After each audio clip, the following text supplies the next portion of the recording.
Welcome to this week's episode of EThekwini Matters. My name is Zimbili Mazibuko, your host.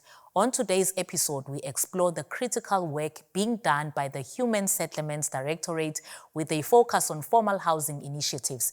In studio today, we are joined by Simangele Moloi, Deputy Director of the Human Settlements Directorate. Mrs. Ma, welcome to EThekwini Matters. Thank you for having me. Siyabonga kakhulu, siyathokoza futhi nathi ukuba nawe namhlanje in studio. Tell us about the mandate of the Human Settlements Directorate and how does it align with the municipality's broader responsibilities? So I think when it comes to human settlements and in a mandate, I think it's important to note that the function to deliver housing is the responsibility of national government as well as the provincial government. They have the mandate. So when we deliver housing, we deliver it on behalf of. So at a municipality level, when we deliver housing, we are implementing agents of the housing development. But it is very important for the city to have its own human settlements so that it can align with the municipality's responsibilities and priorities. So basically then, how do we align? We align on so many fronts. I think the most important one is the Municipal Assistance Act, which enables municipalities to uplift communities by providing them with essential services. So to align with that mandate of the Municipal Assistance Act, as human settlements, particularly in the informal settlement space, we then provide essential services such as water, electricity, sanitation, long before the formal development comes into play. We also provide them with street lighting, we provide them with, stormwater, just all the services that are essential. And we use our informal settlements upgrading grant. So that's the one front where we align. Then the second front is that when we do these formal developments, it is important to align with the IDP, and also it is important to align with the municipal SDF. So basically with the municipal SDF, what is important is that all of our housing developments are in areas where there is an opportunity for economic growth in those areas. It's also important to note that we also align in terms of the city's goals for densification. We also align in terms of having our developments alongside the public transport corridors. Those are all city-driven strategies and initiatives. So it's very important when you do a housing development that it's closer to social amenities, it's got access to transport, etc. And also it is in areas where potentially there is economic growth. So that's how, as a human settlements delivering housing, we then align to the broader city strategies. Tell us about the social housing workshop that your directorate recently hosted. What was the purpose of that? Okay, so there was a very important workshop that the city held, but I think just to contextualize it, I think it's important for just everyone in EThekwini to understand that while we do the implementation of housing in general, but for the social housing, we don't do the implementation as a municipality. Okay. So our responsibility as a municipality, it is to facilitate the development of social housing. The actual implementation is done by private companies. It's done by Section 21 companies. And then the funding of the social housing doesn't come to the municipality, but it flows directly to the social housing institutions. And our role as a municipality in facilitating, we also have to plan for where social housing goes. So it goes hand in hand with the earlier question in terms of the SDP, alignment to the SDP, alignment to the IDP. So we plan where it needs to go. People need to be in areas where there is social integration. People need to be in areas where the job opportunities and also their transport, opportunities. And also with the social housing program, we plan to redress some of the injustices of the past, specifically the spatial dysfunctionalities. What we're calling spatial dysfunctionalities in the language of planning is when, the very poor of our communities are placed further and further away from economic opportunities. That's a dysfunctionality. Otherwise, in modern economies, people of low income are placed closer to the economic opportunities. So with social housing, we make sure that every development that is approved by us is then in those restructuring zones. So that's the one. So the need then to have that workshop was so that we can have or develop some form of a collaborative approach with the different stakeholders, right? So, like I said, it's delivered by private entities. Okay, so that's stakeholder number one. The funding comes from the Social Housing Regulatory Authority, stakeholder number two. But when that funding comes, it's not 100% of the development. I think the grant with the land that the municipality makes available, it covers about 80% of the development cost. So which means there's still some 20% that the social housing company has to raise. So that's we call the debt funding component. And so that brings about the next level of stakeholders like your banks, your financial institutions. So an example where you have a project that is 100 million and government funds 80%, it means 80 million will come from government grants. However, the 20 million will have to come from borrowed funds. So when we had the workshop, we had the social housing regulatory body, we had the actual private companies, we had banks there, DBSA, NHFC, and so I think the workshop was basically well attended by all the key stakeholders. And also maybe I would say that it was a success because out of the workshop,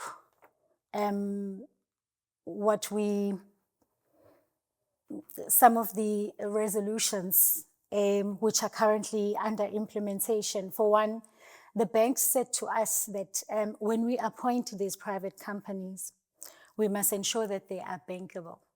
So it's not enough that these companies have development experience or property management experience, but they must be bankable. So in other words, they must be able to stand good for the loan of, say, 20 million. Can you see? So it's not just somebody that can construct the housing for us, but they need to be good for the 20 million. But also, the banks were quite supportive in a sense that they said to us, the social housing companies that we already have, they're going to put them through some incubator program that is going to make out of them bankable property developers. So I think those were the key outcomes that are currently in play. Interesting, Sma. Let's unpack the concept of social housing. How does it then differ from community residential units? So, social housing, I think the main difference to it compared to the CRU, okay, so but basically both of them, let me start with how they are similar. Right? So social housing and the CRU program are part of the rental housing strategy. Okay, the rental housing strategy came about because the government identified a need for people of low income to access well-located housing opportunities. But the market in itself out there is not catering for people of low income. Now, say for example, we consider the Bluff area. as being a well-located area, but you'll never find a unit or a flat with a rent of 1,000 or 2,000 for people of low income. Yet, in the Bluff area, you find the general or the blue-collar type of worker that doesn't take home a lot of money.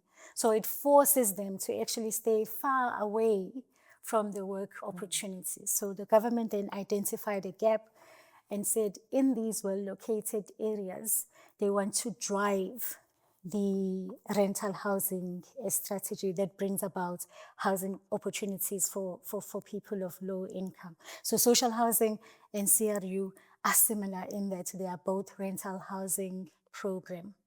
One of the other issues why the strategy was important and significant, again, the government looked at the amount of time that it takes for a mother or a father out there to get to work. So like our mothers, they would leave home at a crack of dawn and come back at a crack of dawn.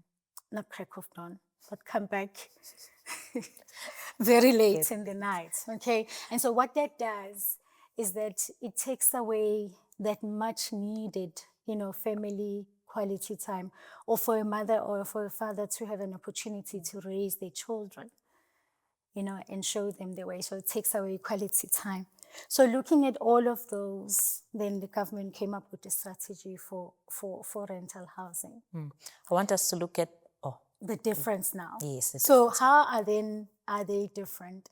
So social housing in the main is driven by private companies with the support of government. Like earlier, I mentioned the different stakeholders, but in the main, it's the social housing companies that are leading when it comes to social housing. And then with CRU, it has to be implemented by the local municipality. And the funding that we get from government is 100%, as opposed to the 80% with social housing. And that has huge implications in terms of the expectations from the beneficiaries. All right. So basically, when it is both social housing and CRU, it sort of works like a body corporate post-development. So which means there is no income anymore that is going to come from government from the running costs or for the running costs. So what are these running costs? The running costs in any typical body corporates will be for the body corporates to pay for rates and taxes, property taxes. It will be for the body corporates to pay for the repairs and maintenance. It will be for the body corporates to pay for water and electricity in the common areas, to clean the facility, cut the grass, and maybe also pay for the security guard and also maybe pay for the admin staff. But with the social housing, because remember there is a debt component of say plus minus 20 million over a development of 100 million, they still have to pay back that loan. Remember we said the likes of EPSA, Standard Bank will come and lend us money in the development space of social housing, lending it to the private companies. So that money still has to be paid back. And how is that money paid back? It's paid back through the collection of rentals from the beneficiaries.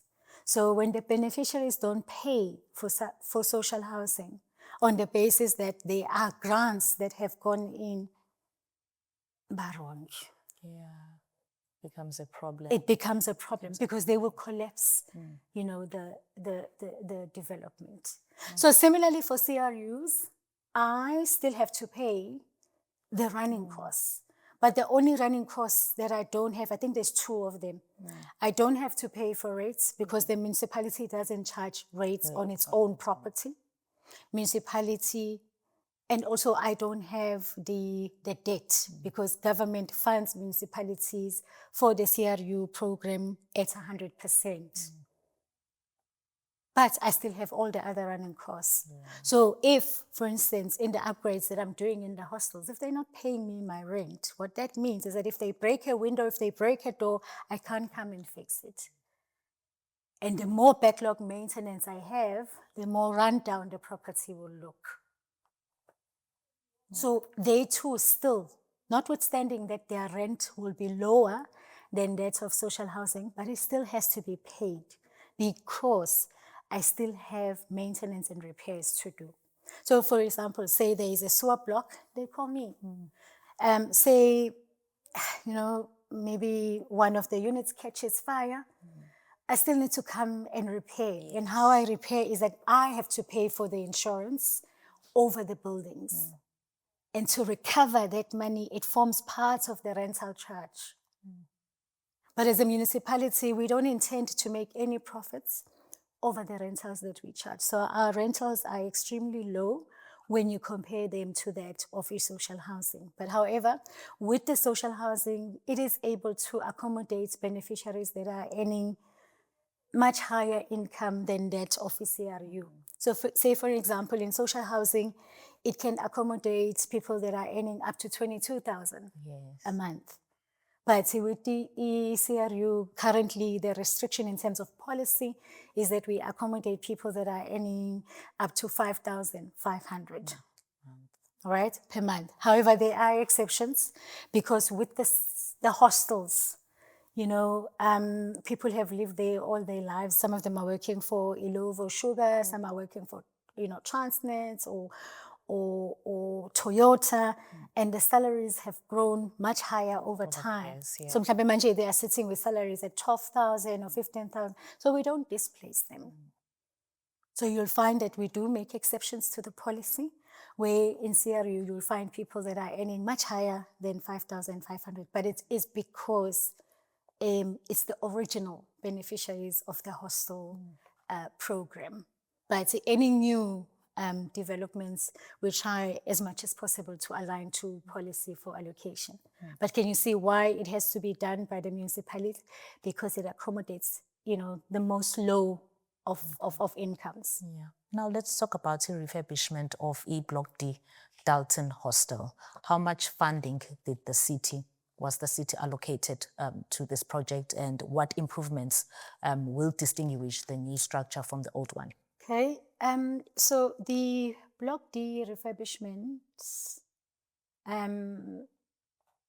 comprised of the conversion of the previous hostel block into a family unit block.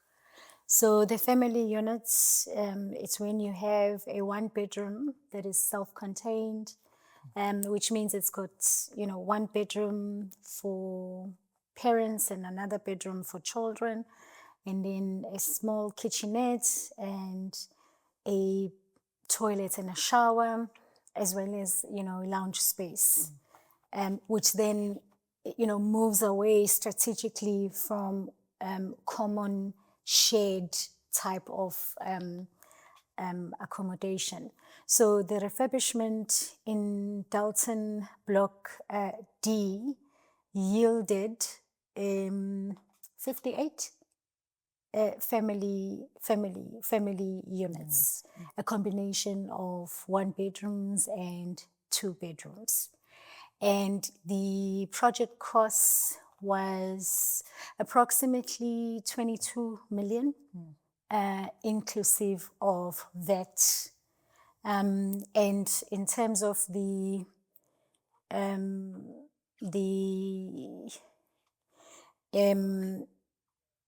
breakdown in terms of the actual works, we were doing the superstructure, which involves the taking down of the walls that you no longer need and putting up walls that you need. It also included the ceilings, the floors, the windows, the painting. It also included structural works and some, bulk services type of work. So you can imagine you converting a room that was just basically a sleeping space, and you're now making it sort of like a house, a unit that must have 2-bedroom and a kitchenette and a shower and a bathroom. You're also constructing a new block, Block B, same hostel? Well, it's the same type of works. So it's an existing block, which is still structurally sound. And so what we do is just that we partition it inside and convert the spaces into family type of rooms. And that's what's happening as well in Block B. Okay. Yeah. Now let's talk about the investment in the Donnelly Road project and the new CRU in Umlazi T section. Tell us about that, those developments and their impact on the community as Umlazi. So, I mean, those are projects that we are very proud of in the city, in a sense that, you know, these projects are going to give the beneficiaries what we call security of tenure. I think that's very important. Looking back at our history, where you could just be dispossessed just because of the color of your skin. So we managed to deliver a product that is well located, first and foremost, that is in line with the policy objectives of achieving social integration, of achieving spatial integration and economic integration, and bringing a project that is going to be closer to social amenities is very important. You know, that the area has got schools, local clinics, it's got road infrastructure, it's got ample transport. So these are projects that we are extremely proud of. And also they're in line with the city's densification strategy, both the CRU in Umlazi T and the social housing projects in Donnelly. They are both in full alignment of the city's densification strategy and having projects that are located in the public transport corridor. So all of these initiatives and goals and strategies are all aimed at uplifting communities and improving the lives of our citizens. So if residents have any housing related questions, how do they get hold of the Directorate? Okay, so formal housing, the offices are based on the 19th floor at the Embassy building on Anton Lembede Street, formerly known as Smith Street. That's where my office is found as well. And also in that office, we should be able to help you with any query relating to social housing, any query relating to the CRU or hostels, or for that matter, any query that's related to informal settlements. We may very well be able to direct you to where you're needing to go. But otherwise, for all of our hostels, we have on-site administration offices. So basically, if you are in our S.J. Smith Wema hostel, there is an admin office there. If you are at Squamashu hostel, there is an admin office there. So we've got 10 hostels and 10 admin offices that are located in those hostels. Thank you very much, Sma, for coming through to EThekwini Matters. That was Simangele Moloi, the Deputy Director of the Human Settlements Directorate. From myself and the entire team, it's goodbye. Till next time, don't forget to like, to share, and to subscribe.